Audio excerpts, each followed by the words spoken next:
Hey Astro Kids, and welcome back. And in today's video, we'll be discussing Mars Mahadasha Bhukti periods. And this will be the last of the videos within the series of the Mahadasha Bhuktis. So if you have missed any of these Bhukti periods and you are wanting to find this video, I will leave a playlist above and below in the description so that you have this information. Let's go ahead and jump right into this.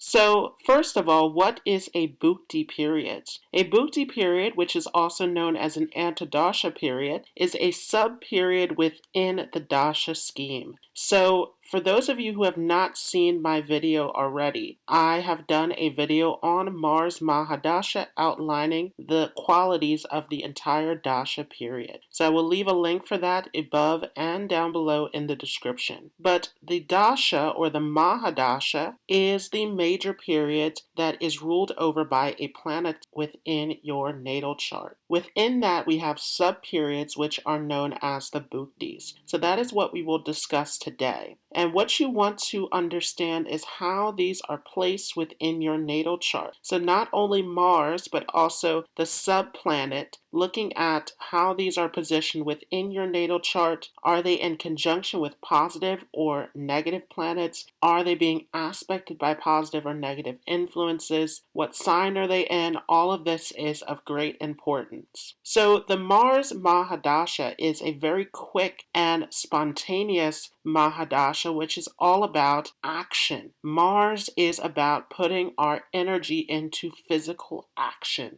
So it is all about how we assert our energy, how that energy is being used constructively. So during this period, this tends to be a time where confidence is increased, where there is a push to drive straight forward during this Mars Mahadasha. So the energy starts to heat up here as we are coming off of a Moon Mahadasha, which was more of a softer planet, where the Moon was about connection, it was about togetherness. This Mars energy is very independent. It is about this push forward towards our goals, about taking action. And so Mars is a bit of an impulsive planet as well, as it is trying to strive forward. So you want to be very careful about how you are directing this energy, as it can land you into difficulties and accidents. So the first period within the Mars Mahadasha is Mars-Mars, and this is a transitional period. Again, we are continuing off from the Moon Mahadasha, which was very sensitive, very tender, all about connection, family, togetherness, that nourishing factor, and shifting into this Martian energy, which is very intense, passionate. It is directed forward. And so this Mars-Mars is a huge transition between these two energies that are dramatically different. Coming into this Mars-Mars, because you are continuing from that Moon Mahadasha, there's a lot of emotion that is here. So this tends to be a time of this passion, this intensity increasing. And you want to be careful about how Mars is placed within your natal chart. Because if you are becoming too impulsive at this time, again, this can lead you into accidents. There can be reckless decisions. There can be a tendency to make decisions without fully thinking it through. But if Mars is placed positively within your chart, this is going to give you a ton of energy, of confidence, of courage. This is all about this push forward, charging towards your goals, charging towards the things that you want. And this can be a time of new beginnings where there's a lot that is starting with this intense burst of energy from Mars. So this can give you brand new opportunities, brand new friends, new exciting things that are starting to get started during this Mars-Mars period. This can be a time where you're starting to make new plans, again, coming up with new decisions, new thoughts, new ideas that are brewing in this Mars-Mars period. But again, you want to be careful because we are coming out of that Moon Mahadasha. So there can be some cloudiness within your judgment when it comes to making decisions. You want to be very careful about impulsive decisions. Sometimes there is a tendency to waste your energy in this Mars period, putting all of this energy, passion, and determination into something that doesn't necessarily give you results. So again, this is a changeover period where there is a little bit of a confusion that is happening here. Now, following this is Mars-Rahu. This is again going to be a very difficult period because Mars and Rahu are not friends. Rahu is again akin to Saturn, and Saturn is a huge enemy of Mars. The nature of Rahu is windy, where there's a lot of change, there's a lot of restlessness. And Rahu again is illusion. So there is a lot of cloudiness, a lot of confusion that is continuing into this Mars-Rahu period. Rahu has a tendency to act like a mirror or to amplify anything that it touches. So this Mars-Rahu can inflame your passions. It can create more intensity as it is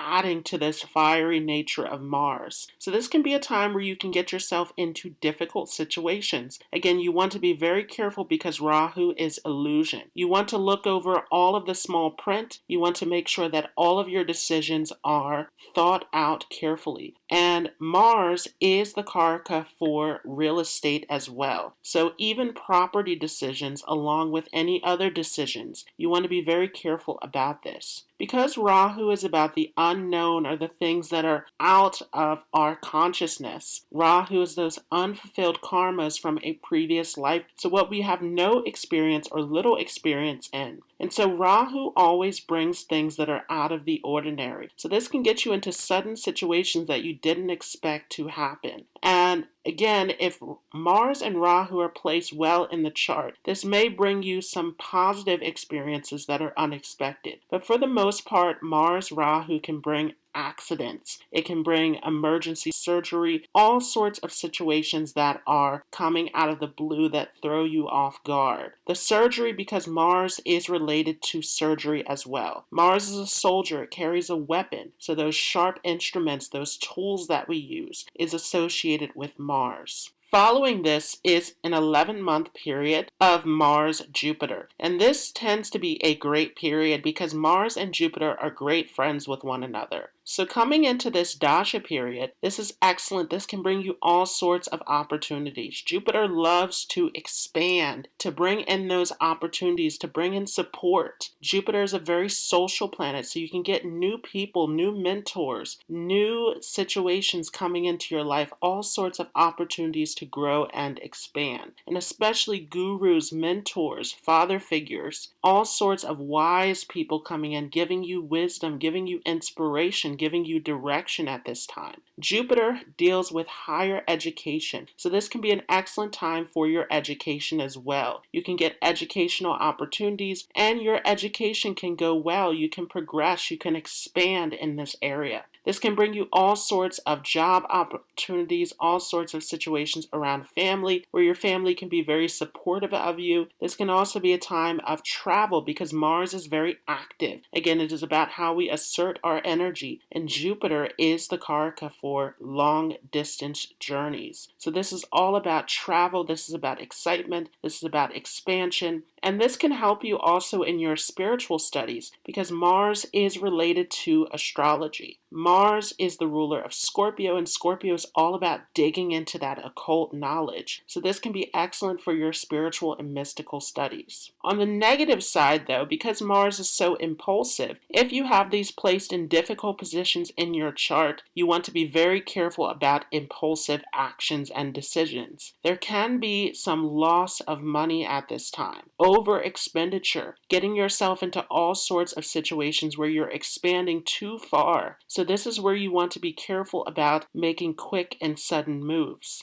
Following this is Mars-Saturn, and Mars-Saturn tends to be a very challenging period because Mars and Saturn are not friends with one another. Mars is typically pacified by the nature of Saturn because Mars wants to go, go, go. It is full of speed and impulse and wants to take action, where Saturn is about discipline, patience, ethics. So Saturn tends to slow down this energy of Mars. And so this can give you a feeling of being restricted, of being boxed in, of not being able to push forward in the way that you want to, which can create a lot of stress and frustration. So you want to be very careful about your health as you come into this Mars-Saturn. There is a tendency to get health issues due to excess stress. So this is an excellent time for meditation, an excellent time to find relaxation techniques that can decrease your stress levels. There can be all sorts of obstacles, delays, restrictions, once again, happening during this Mars period. So this is definitely a time where you want to remain patient, to remain disciplined. This is what Saturn is asking of you during this time. Impulsive decisions can land you into difficult situations. And Saturn is about wisdom. So typically there is a reason why this Saturn energy is slowing you down in this area. It tends to help you to prevent from accidents and wrong decisions. So this is all about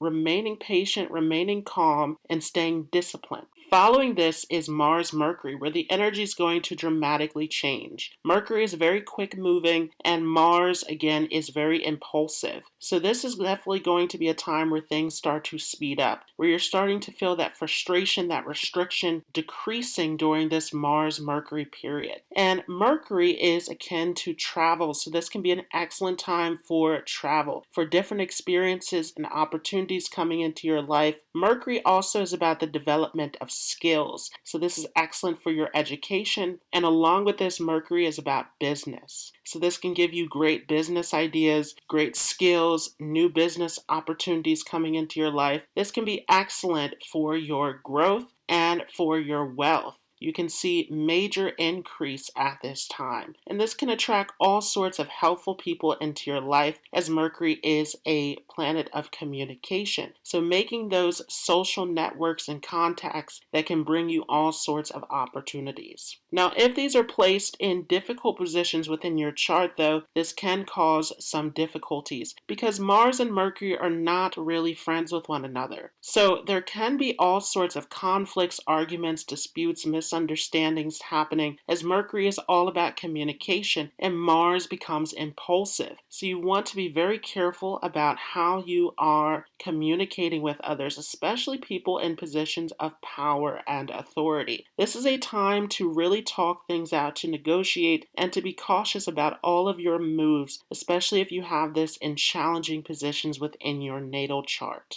You also want to be careful of contracts, of property deals, all of this. Once again, Mars is the karaka for real estate, and Mercury is all about communication. Mercury is also a trickster, so if these are placed in difficult positions, there can be all sorts of situations where you are missing over certain details and making wrong decisions. This is a great time to seek out advice, to seek assistance, to get a second opinion to help you in these areas. Following this is Mars-Ketu, which is a 5-month period. And this is a very interesting period because Mars and Ketu are very similar to one another. So this can create a lot of conflicts for you. This is definitely not a time to be impulsive, to make all sorts of sudden decisions. You want to use this time for meditation, for deep reflection, for spirituality. This is excellent, especially as Mars, again, relates to astrology, and Ketu is all about those hidden truths. It is all about spiritual liberation. So this is excellent for your spiritual journey. This becomes difficult, though, because Mars and Ketu are both fiery in nature. So there's a lot of heat, a lot of intensity, and this can lead to all sorts of sudden situations and accidents. You want to be very careful about how you are using your energy. Ketu can also have a tendency to abandon or dissociate. So this can be a time where you are putting your energy in the wrong direction, as Ketu has no head. So there is a tendency to make wrong decisions, to not see things clearly through this Mars-Ketu. So this is a time of rest and reflection coming into this period, of not making those big decisions or trying to drive forward. You really want to use your energy in constructive ways in this Mars-Ketu period. Following this is a 1-year period of Mars-Venus. And anytime that Mars and Venus come together, there is a lot of intensity because Mars is this very fiery planet which is all about taking action. And Venus, this watery planet that is all about our desires, our pleasure, our enjoyment. So there is a tendency to direct all of this energy of Mars into your enjoyment. So there can be a lot of passion, a lot of romance. This can get you into relationship situations coming into this Mars-Venus period. This can be excellent for business as well. Both of these do well with business, Mars and Venus. This can give you a lot of opportunities. You want to be very careful though about obsessions, addictions, as again this Mars energy is directing this into your desires, into your sense of pleasure and enjoyment. So there can be a tendency to overindulge with this Mars-Venus, especially if this is placed in difficult positions within your natal chart. There also can be misunderstandings and conflicts within relationships if you have this in difficult positions. So you want to be very careful about how you are communicating, how you are addressing things, making sure that you are laying things out on the table and being clearly understood at this time. Following this is Mars-Sun. And again, similar to Mars-Ketu, these are two fiery planets coming together. So this can be a very challenging time if you are not using this energy constructively. Mars-Sun can be a time where there's a lot of excess and ego and impulse. There can be a tendency to make wrong decisions, to make quick decisions without fully thinking it through. So coming into Mars-Sun, this can be a period where you are just suddenly making decisions, suddenly leaving situations, suddenly beginning situations, and you want to make sure that you are focusing on the things that are going to benefit you rather than just making decisions without fully thinking it through. This is all about being very careful about situations involving authority, career. All of this is coming up as the sun is Karaka for this. This can be a time where you can get a sudden promotion or opportunity from an authority figure as well. And this can be a time where you are able to push past obstacles, where you're able to push forward and to move up the ranks with your success. This gives you a ton of optimism, of determination, of passion, again with these two fiery planets coming together. You do want to be careful, especially if you have these placed in challenging positions within your natal chart. This can get you into all sorts of accidents and health-related concerns. Especially if you were getting into conflicts with authority figures, there can be all sorts of health issues rising up, especially related to the heart, as Sun is all about the heart health and Mars is ruling over the blood. So you want to be very careful when it comes to your health and wellness. Following this is Mars-Moon, which is the last period of this. This is the Dasha Chidra, the changeover period, where you are getting ready to move into the Rahu Mahadasha. So this is a very dramatic period because Rahu is a shadowy planet that creates illusions. It is the darkness that covers the sun. So there's a lot of confusion. There is a lot of illusions coming into the mind as we start to push forward towards this Rahu Mahadasha. So coming into the Mars-Moon period, you want to be careful again when it comes to your decision making. There can be all sorts of confusion, deception, all sorts of situations where the mind becomes clouded. On the positive side, this can be a time where there can be happiness within the family and all sorts of changes related to the family. You may be re-innovating, redecorating your home, changing residence. This can happen during this Mars-Moon, as Mars is all about property and Moon as well is about the home and the family. You can get a lot of support at this time also. And this is a great time to take support again because your mind can become clouded with this shift over into the Rahu Mahadasha, especially towards the end of this where you start to get closer to Rahu. There can be all sorts of sudden changes because Mars is impulsive and Moon is constantly changing as it's waxing and waning. So there can be all sorts of ups and down situations. Again, be careful of impulsive decisions that can get you into all sorts of accidents and mishaps where you can make mistakes and can regret them later. So it's very important that you're taking the right advice, that you're getting the support that is needed.